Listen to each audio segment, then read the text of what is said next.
Hey Kevin, can you explain what the foreign source income exemption is, also known as the FSIE, in very simple terms? Absolutely, Varun. The FSIE is a tax rule in Hong Kong targeting specific types of foreign sourced income, such as interest income, dividends, disposal gains, and intellectual property income. Okay, so before we dive deeper into the FSIE, to give everyone a bit of background of why Hong Kong would even implement this. In 2021, the EU put Hong Kong onto a gray list. What's a gray list? A gray list is a list of jurisdictions that the EU deems as non-cooperative in fighting global tax evasion. For reference, this list includes places like Panama, Guam, and Russia. So it's not a great list to be on. And if Hong Kong didn't take major steps to cooperate, the EU would move them from the gray list to the black list, where the rest of the EU would collectively implement tax measures against Hong Kong. So, in response to get off the gray list, Hong Kong implemented the FSIE regime. So, Kevin, what kind of companies are affected by the FSIE? The FSIE primarily affects companies that are part of a multinational enterprise group, or abbreviated as MNE in short. These are entities receiving specified foreign source income that I've mentioned earlier. Okay, so multinational enterprise groups that receive one of the four types of income. But hold on, can you explain what a multinational enterprise group is? Sure. An MNE Group is essentially a collection of entities linked through common ownership or control.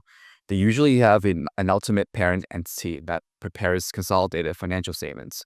Under the Pillar 2 global rules, the group is subject to specific global tax regulations based on structure and jurisdictional presence. If an establishment in Hong Kong doesn't meet the criteria to qualify as an MNE under these rules, it wouldn't fall under the FSIE regime. Okay, so a group of companies with a parent company that prepares consolidated financial statements and it receives one of the four types of income. All these companies are taxed now under the FSIE. No, not always, because there are exemptions available for qualifying companies under specific conditions. If a taxpayer qualifies for exemption, foreign sourced income can remain tax free upon receipt of the sums. Okay, could you briefly go through these exemptions? So there are three main exemptions. First, let's start with the economic substance requirement.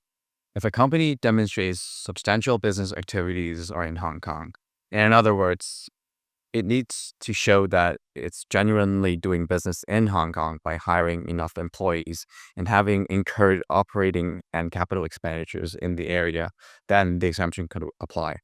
Secondly, we go moving forward to the participation requirement exemption.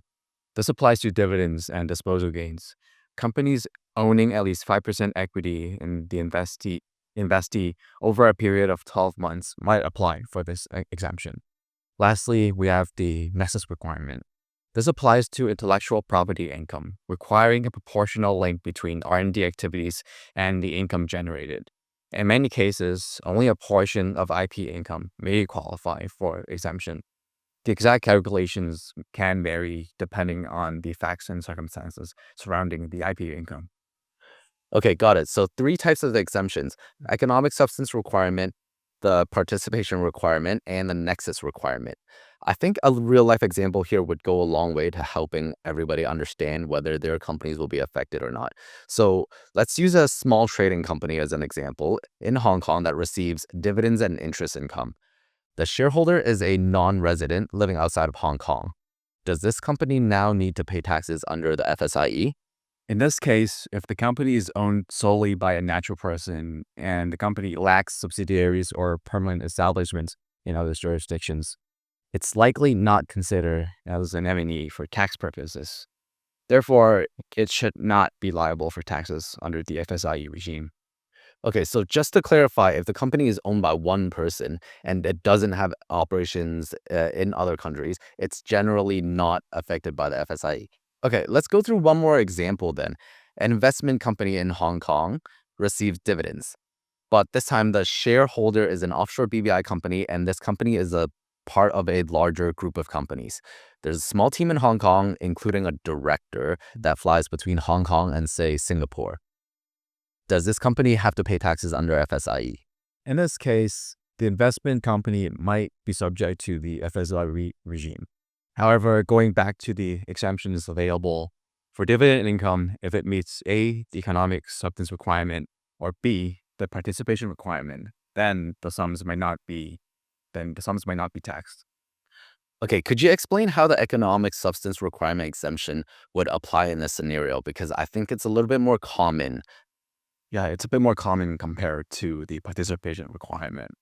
So for the economic substance requirement, if the strategic decisions are made in Hong Kong and the staff of the company actively manage the investments related to those dividends, then exemption might apply. Okay, so the IRD is really looking to see if central management making decisions are made within Hong Kong. And if they're made within Hong Kong, then the economic substance exemption applies and they would not have to pay taxes under the FSIE. Okay, so Kevin, for people who are watching this because they're worried because they don't know if their company falls under the FSIE or if one of the exemptions applies to their situation, what should they do? So here's a recommended three-step process. Step 1, start by assessing whether their company receives any foreign sourced income. Step 2, assess whether it's part of a MNE Group. And step 3, see if any of the exemptions might apply. Okay, thanks, Kevin. So I'm hoping that this video clears up some of the confusion we've seen around FSIE and some of the common questions that our clients are asking. But in case anybody watching this wants more clarity for their own situation, feel free to contact us and I'll leave our email and contact form in the description below.